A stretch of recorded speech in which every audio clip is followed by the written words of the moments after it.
ইবাদত করে ওলি হয়েছেন, ইবাদত করে ওলি হয়েছেন। আর ইবাদত করার নির্দেশ এই জন্য দেওয়া হয়েছে মানুষকে স্বচ্ছ বানানোর জন্য। আর ইবাদত করে যদি আপনি স্বচ্ছ হয়ে যেতে পারেন, আপনার ভেতরে যখন আল্লাহর ভয় ভীতি ঢুকে যাবে, আপনি এমন ভাবে ইবাদত করবেন, কানেকশন সম্পর্ক স্বয়ং আল্লাহ পাকের সঙ্গে হয়ে যাবে। কথা বুঝে আসছে বাবাজি? জি জি। এই জন্য আল্লাহ নবীকে সুন্দর করে জিজ্ঞাসা করা হলো, আইয়ুন নাস খায়রুন ইয়া রাসূলুল্লাহ, ইয়া রাসূলুল্লাহ হাবিবাল্লাহ হুজুর, কোন মানুষটা সবথেকে ভালো মানুষ হুজুর? আল্লাহ নবী সুন্দর করে বললেন, ক্বালা লিমান তালা আমরুহু ওয়া হাসানা আমালুহু। আল্লাহ নবী বললেন, যার বয়সটা বেশি সাথে আমলটা ভালো। জোরে বলবেন না? আরো খুশি মনে হবে না? একটু মোহাব্বতে হবে না? আল্লাহ নবী বললেন, যার বয়স বেশি আমল ভালো, ওই মানুষটা আল্লাহর দরবারে ভালো। যার বয়স বেশি আর সাথে আমল ভালো। নবী কিন্তু এখানে একটা আমলের কথা বললেন না, বরং আমল ভালো, টোটাল আমলটা তার ভালো, বয়সের সাথে সাথে আমল ভালো করেছে। আল্লাহ নবী বললেন, ওই ব্যক্তিটাই হলো আল্লাহর কাছে প্রিয় ব্যক্তি। কেন? একটা মানুষ বয়সের সাথে সাথে যদি ভালো আমল করতে পারে, নিশ্চিত ভাবে ওই মানুষটা পাপ মুক্ত হয়ে যাবে, গুনাহ মুক্ত হয়ে যাবে, অন্যায় মুক্ত হয়ে যাবে, ত্রুটি মুক্ত হয়ে যাবে। আর ত্রুটি মুক্ত যখন হয়ে যেতে পারবে, নিশ্চয়ই আমার আল্লাহর কাছে সে মানুষটা প্রিয় ব্যক্তি হয়ে যাবে। এখন আপনারা বলবেন, হুজুর আমরা তো চেষ্টা করছি। হ্যাঁ, আলহামদুলিল্লাহ, আমরা সবাই তো চেষ্টা করছি। চেষ্টা করিনি কে? অবশ্যই চেষ্টা করছি। কে বলেছে চেষ্টা করিনি? হ্যাঁ, চেষ্টা করছেন, আপনারাও করছেন। হ্যাঁ, চেষ্টা করছেন বলি তো এত মানুষ এসে বসেছেন। চেষ্টা করছেন বলি তো জুম্মার দিনে গোটা মসজিদ ভর্তি হয়ে যায়। চেষ্টা করছেন বলি ঈদের দিনে প্যান্ডেল ভর্তি হয়ে যায়। কিন্তু মনে রাখবেন বাবাজি, আমার ভাইরা, আসলে এইটা যদি চেষ্টা হতো, তাহলে 100টা বাড়ির ভেতরে আর 80টা বাড়ি সুদখোর হতো না। এটাই যদি চেষ্টা হয়ে যেত, তাহলে 100টা লোকের ভেতরে 85টা লোক মিথ্যেবাদী হতো না। 100টা লোকের ভেতরে 100টা লোকের ভেতরে 100টা লোকের ভেতরে 70টা লোক বিড়িখোর হয়ে যেত না। তার মানে যদি চেষ্টা করা হতো, কিন্তু আসলে আমরা এখনো চেষ্টা করতে পারি না, এখনো আমরা পরিপূর্ণভাবে দিন মানতে পারি না।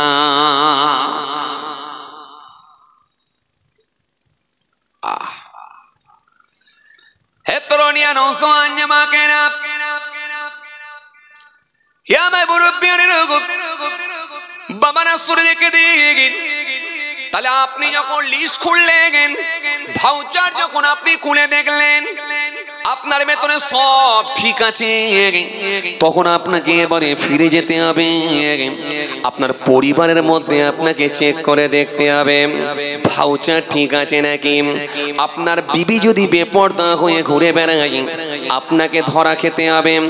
আপনার 16 বছরের যুবতী মেয়েটা যদি রাতের অন্ধকারে যদি কখনো কখনো দেখা যায় বাদামের দোকানে, কখনো কখনো দেখা যায় যদি ফুচকার দোকানে পরপুরুষের সঙ্গে গিয়ে যদি গল্প করে, এ ধরা কিন্তু আপনাকে খেতে হবে। কারণ আপনাকে আমার আল্লাহ পাক ফ্যামিলির হেড বানিয়েছেন। যেন কোরআনের মধ্যে আল্লাহ সুন্দর করে বলেছেন, তুমি বাঁচো আর তোমার পরিবার বর্গকে বাঁচাও। এই পরিবার বর্গকে বাঁচানোর দায়িত্ব আপনার। কিছু কথা বুঝতে পারছেন? আপনি এশার নামাজ পড়েছেন, মাগরিব পড়েছেন, আসর পড়েছেন, জোহর পড়েছেন, আলহামদুলিল্লাহ, একদম আপনার মুখে দাঁড়িয়ে আছে, মাথায় টুপি আছে, কিন্তু গোলমাল কোথায়? আপনার বিবি বেপর্দা হয়ে ঘুরে বেড়াচ্ছে, এই মার্কেটিং করছে রাতের বেলায়। এটা আপনারই বিবি করছে। বলে হুজুর বিবি যদি অন্যায় করে তার দায়ভার আমাকে নিতে হবে, 100% নিতে হবে। হুজুর আমার মেয়ে যদি অন্যায় করে তার দায়ভার আমাকে নিতে হবে, 100% নিতে হবে। আপনার ছেলে যদি পেচ্ছাপ করে পানি না নেয় তার দায়ভার আমাকে নিতে হবে, 100% নিতে হবে। কেন? ওই ফ্যামিলির হেড আপনি। আপনার কি মনে আছে সেদিনে যখন কন্ট্রোল অফিস থেকে জিজ্ঞাসা করা হয়েছিল এই ফ্যামিলির হেডকে, তখন বুক চাপড়ে বলেছিলেন আমি। কথা বলে না, মনে আছে আপনার? সেদিনে বলেছিল ফ্যামিলির হেডকে, বললেন আমি। ফিঙ্গার কে দেবে? বলে আমি। মাল তুলবে কে? বলে আমি। ও চাচা আপনি ফ্যামিলির হেড না? হ্যাঁ আমি ফ্যামিলির হেড। ভালো কথা। চাচা আপনার ফ্যামিলির টোটাল সদস্য কতজন আছে? আমার অন্য কেউ নয়, আমার ফ্যামিলিতে মোট ক্যান্ডিডেট হলো 6 জন। কে কে আছে একবার বলুন তো চাচা? কে কে আছে বলুন তো? আমার 3 ছেলে 1 মেয়ে 4 জন, আমার বউ 5 জন, আমি 6 জন। টোটাল সদস্য হলো 6 জন। 6 জনের ভেতরে হেড কে? মুখ চাপড়ে বলেন আমি। কথা বলে না। কে হেড? আমি। আমি। সেদিনে কিন্তু আপনি বলেছিলেন আমি হেড। চাচা ছেলে কটা? 3টা। চাচা মেয়ে কটা? 1টা। বউ কটা? 1টা। হলো কটা? হলো কটা? কথা বলে হলো কটা? 5টা। নিজে 1টা, মোট 6টা। এই 6 জন হেড হলাম আমি। আর আল্লাহ কোরআনেও বললেন তোমাকে আমি আল্লাহ হেড বানিয়েছি, তুমি বাঁচো আর তোমার পরিবারের সদস্যগুলো পরিবার বর্গকে বাঁচানোর দায়িত্ব তোমার। তাহলে আপনি যদি এসার নামাজ পড়ে এসে বসেন, বউ যদি বেপরদা হয়ে ঘুরে বেড়ায়, নিশ্চিত ভাবে এই ধরাটা আপনাকে খেতে হবে। আপনি যদি এসার নামাজ পড়ে এসে বসেন, আপনার 16 বছরের যুবতী মেয়েটা, ওই সাবালিকা মেয়েটা, সে যদি ঘুরে বেড়ায় বেপরদা হয়ে, তার দায়ভারটা কিন্তু আপনাকে নিতে হবে। তার মানে আল্লাহ আপনাকে কৈফিয়াত করবে। এজন্য আপনার উচিত ছিল বউকে বাড়ির মধ্যে রাখা, আপনার উচিত ছিল আপনার মেয়েকে বাড়ির মধ্যে রাখা, আপনার উচিত ছিল আপনার পরিবারকে ইসলামিক শিক্ষা দেওয়া। কেননা টোটাল দায়িত্বটা আপনাকে নিতে হবে। এই জন্য আপনার পরিবারকে ইসলামিক শিক্ষা দেওয়া, তাদেরকে বাড়িতে রাখা। কিছু কথা বুঝতে পারছেন? এই সমস্যা হয়েছে কি জানেন? কিছু ইয়ং ছেলে দেখছি, কিছু যুবক, কিছু দেখছি আমাদের ইয়াং ছেলে, বিয়ে করতে যাওয়ার আগে বিরাট খুশি। বিবাহ যখন করতে যাচ্ছে বলে রাসূলুল্লাহর সুন্নত মানতে যাচ্ছি। বিয়ে করে নিয়ে এসে যখন বউকে নিয়ে হানিমুন করছে, ঘুরতে বেরোচ্ছে, পর্বতে উঠে সেলফি তুলছে, পাহাড়ে উঠে সেলফি তুলছে, পার্কে গিয়ে সেলফি তুলছে, রাস্তাঘাটে সেলফি তুলছে, পুরো সেলফি তুলে, জি পার্কের মধ্যে সেলফি তুলে এই বউয়ের ছবিটাকে সারা পৃথিবীর লোককে দেখাচ্ছে। একবারও সে ভাবলো না যে আমি বিবাহ করতে গেলাম, সুন্নত আদায় করলাম, কিন্তু বউকে ভেতরে রাখা, ঘরে রাখা এটা হলো ফরজ। এই ফরজ আদায় করা দরকার আগে। ফরজ ছেড়ে দিচ্ছি, সুন্নত মানছি, এটা আল্লাহর কাছে কেমন করে হয় বলে? ভাইরা আমার, বন্ধুরা আমার, সাথী মহব্বতের ভাইরা, ভুল বুঝবেন না, রাগ করবেন না, খুব ভালো করে ঠান্ডা বেরেনে বোঝেন, খুব ঠান্ডা বেরেনে বোঝেন। বলবেন হুজুর তাহলে কি করব? উপায়? উপায় হলো আপনার 16 বছরের যুবতী মেয়েটাকে শেখান, আপনার বিবিকে পর্দার মধ্যে রাখেন, এই শিক্ষা আপনি দেন। আপনার ছেলেটাকে দ্বীনি শিক্ষা দেন। কেন? যদি না দেন ওরা ধরা খেলে আপনি ধরা খাবেন।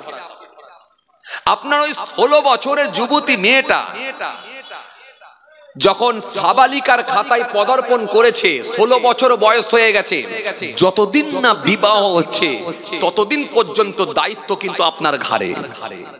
আপনার এই বিবিটা, আপনার এই বউটা যখন কোনো অন্যায় কাজের সঙ্গে সম্পৃক্ত হবে, মনে রাখবেন এর দায়িত্ব, এর কিন্তু বোঝা আপনার ওপরে। কেন কৈফিয়ত আল্লাহ আপনাকে করবে। কিছু কথা বুঝতে পারছেন? তাহলে আপনাকে নিজেকে বেঁচে পরিবারকে বাঁচানো, এই দায়িত্বটা আপনাকে পালন করতে হবে, তবে আল্লাহর কাছে বাঁচার একটা আশা করা যায়। খুব ভালো করে বুঝবেন, খুব ভালো করে বুঝবেন। বলবেন হুজুর শুনবে, আপনি বলে দেখেছেন? আপনি তো বলেই দেখেন, কেন আপনি বলবেন না? বললেও তো আপনি নেকি পাবেন। শুধু যে আপনার পরিবারকে বলবে এমনটা নয়, আপনি ইচ্ছা করলে আপনার প্রতিবেশী ছেলেদেরকেও আপনি বলতে পারেন। আপনি যখন মাগরিবের নামাজ পড়তে যাচ্ছেন, অমনি আপনি দেখতে পেলেন প্রতিবেশী দুটো ছেলে চায়ের দোকানে বসে বসে গল্প করছে টুলের ওপরে। আপনি ওই ছেলে দুটোর দিকে তাকিয়ে বললেন, বেটা চলো না বেটা, একটু মাগরিবের নামাজটা একসঙ্গে গিয়ে পড়ে আসি। চলো না বেটা একটু নামাজটা পড়ি। দুদিনের দুনিয়া কোন সময় আল্লাহ ডাক এসে যাবে, চলে যাব। কে আগে যাবে কে পরে যাবে আমরা তো কেউই জানি না। যখন আপনি এই কথা বলে বুঝিয়ে ওই ছেলেটাকে যদি একবার মসজিদে নিয়ে যেতে পারে, হাদিস পাকের মধ্যে পাওয়া যায় হযরতে আবু হুরায়রা রাদিয়াল্লাহু তাআলা আনহু থেকে বর্ণিত হাদিস, আল্লাহ নবী সুন্দর করে বললেন, কাউকে যদি নেক কাজের দিকে আহ্বান করা হয়, কাউকে যদি নেক কাজের দিকে ডাকা হয়, নেক কাজের দিকে ইনভাইট করা হয়, নেক কাজের দিকে ডাকা হয়, তার ডাকে সাড়া দানকারী যে পরিমাণ সওয়াব পাবে, যিনি নেক রাস্তা দেখিয়ে দেবেন, তাকে আমার আল্লাহ খুশি হয়ে গিয়ে ডবল সওয়াবের হকদার করে দেবে। লস কোথায়? লস কোথায়? চেষ্টা চালান না। আরে বাবা চেষ্টা চালান না, এক্সট্রা নেকি যদি হয় তো আপত্তি কোথায়? নামাজ পড়লে নেকি, রোজা রাখলে নেকি, হজ করলে নেকি, যাকাত দিলে নেকি, মা বাপের সঙ্গে ভালো আচরণ করলে নেকি, সব তো আপনার জানা। এক্সট্রা নেকি যদি কিছু তুলে দিতে পারেন তো আপত্তি কোথায়? তো আপত্তি কোথায়? রাস্তা দিয়ে হেঁটে হেঁটে যাচ্ছেন, চায়ের দোকান দেখতে পেলেন, একটু পিপাসা লেগেছে, পানির পিপাসা, মনে মনে ভাবলেন এক গ্লাস পানি খেলে ভালো হয়। এক গ্লাস পানি খাচ্ছেন তো বসে খাচ্ছেন, 3 শ্বাসে পান করছেন, আল্লাহর নাম নিয়ে খাচ্ছেন, ব্যাস। এক্সট্রা যদি নেকি হয় তো আপত্তি কোথায়? আরে বাবা এক্সট্রা যদি সওয়াব হয়, নেকি হয়, তো আমার আপত্তি কোথায়? ইযা লাবিসা কামিসান বাদআন বিমা ইয়ামিনিহি, রাসূল যখন জামা পরতেন, পোশাক পরতেন, পোশাক পরিধান করতেন, তো আল্লাহ নবীর ডান দিক দিয়ে শুরু করতেন। আপনি যখন কলকাতায় যখন যাবেন বলে বেরোলেন, আপনি যখন বারাসাতে যাবেন বলে বেরোলেন, আপনি যখন বেড়াচাপাই যাবেন বলে বেরোলেন, তো ডান দিকের আপনার জামাটা যখন পরছেন, তো ডান দিকের হাতটা যদি আগে ঢুকিয়ে দেওয়া হয়, বা পরনের কাপড় যখন পরছেন ডান দিকের পাতা যদি আগে ঢুকিয়ে দেওয়া হয়, আর একটা যদি নিয়ত করা হয় আমার নবী বলেছেন বলে তাই আমি করছি, যদি এক্সট্রা একটা নেকি হয় তো আপত্তি কোথায়? ট্রাই করুন না। ছেলেটা নামাজ পড়েনি, তাকে একবার ট্রাই করুন না। রোজ তো দেখছেন মাগরিবে নামাজ পড়তে আপনি যখন যাচ্ছেন, ছেলেটা বসে আছে, বসে বসে বসে বসে গল্প করছে, না হলে মোবাইলে টিপছে, কথা বলে না, মোবাইল টিপছে। তো ছেলেটাকে যদি একবার বলেন, একবার নক করেন, ছেলে চলো না বেটা একটু মাগরিবের নামাজটা পড়ে আসি, একসঙ্গে যাই, চলো না চাচা ভাই একসঙ্গে নামাজ পড়ে আসি, একবার মিষ্টি সুরে বলে দেখেন না কি হয়। বললেন তো এমন বললেন সে যেন পেঁচ কেটে যাবার খাপ, কথা বলে না। পেঁচ কাটা বোঝেন আপনারা? নাট যখন খুব বেশি টাইট দেওয়া হয় তখন পেঁচ কেটে যায়। একবার যেদিনে বলতে গেলেন তাও পেঁচ কেটে গেল। কথা মনে বুঝতে পারেন? এই কথা কিছু বুঝতে পারছেন? পেঁচ কাটা বোঝেন? হ্যাঁ, মানে খুব বেশি টাইট মারলে পেঁচ কেটে যায়। এমন ভাবে বলুন যাতে করে পেঁচ না কাটে। আপনি চিন্তা করে দেখলেন, বলবো যখন বলার মতো বলবো, হালকা পাতলা করে বলি, কেন এলাকায় তো আমি একজন টপ র্যাঙ্কের হাজী সাহেব, কথা বলে না। 3 বার হজ যদি কেউ করে থাকে সেটা তো আমি করেছি, 6 বার উমরা যদি কেউ করে থাকে সেটা তো আমি করেছি, সবথেকে পয়সাওয়ালা লোক যদি কেউ থাকে সেটা তো আমি আছি, সব থেকে ছেলে বেশি যদি কেউ থাকে আমারই 6টা ছেলে আছে, এই এলাকায় যদি আমার রাজনীতির সঙ্গে কেউ যুক্ত থাকে সেটা আমারই ছেলে আছে। তো আমার কথাতেই তো সব, আমি আওয়াজ দিলে অনেক লোক বেরোবে। 6 বার হজ করে, 3 বার হজ করেছি, 6 বার উমরা করেছি, পয়সাওয়ালা সব থেকে বেশি আছে, একবার হাঁক মারলে অনেক লোক জুটে যায়। তো বলবো যখন আস্তে করে বলবো কেন, হালকা করে টাইট দেবো কেন, যখন দেবো তো প্যাঁচ কেটে দেবো, তাহলে সব যাবে, সব যাবে। কেমন বললেন? খুব ভালো করে শোনেন, আমি আপনাদের সামনে বেশি লম্বা চওড়া ওয়াজ করব না, একদম চলার পথটা কেমন হওয়া দরকার আমি গোটা কতেক কথা আপনাকে বলে দিয়ে যাবো, ছোট ছোট করে হাদিস, ছোট ছোট করে কোরআনের আয়াত 2-4টে বলে দিয়ে একদম ছোট্ট করে কিছু আলোচনা করে চলার পথটা কেমন হওয়া উচিত বলে দিয়ে চলে যাবো। খুব ভালো করে শোনেন। তাহলে যখন আপনি বলতে গেলেন এমন ভাবে বলুন যাতে করে প্যাঁচ না কাটে। কিন্তু আপনি দেখলেন যে আমার লোক বল, জন বল, অর্থ বল, ডিগ্রি সব দিক দিয়ে যখন আমার কমপ্লিট আছে, এমন ভাবে বলি যাতে করে প্যাঁচ কেটে যায়। কিরম প্যাঁচ কাটলেন? জুম্মার দিনে একেবারে মসজিদ থেকে বেরিয়েছেন, উফ আল্লাহু আকবার, মসজিদ থেকে বেরিয়েছেন আর প্রতিবেশী ছেলেটা মুদিখানা দোকানটা বন্ধ করে সে সবেমাত্র তার চাবির ব্যাগটাকে হ্যান্ডেলে গলিয়ে দিয়ে আর সাইকেলে চেপে আসছে।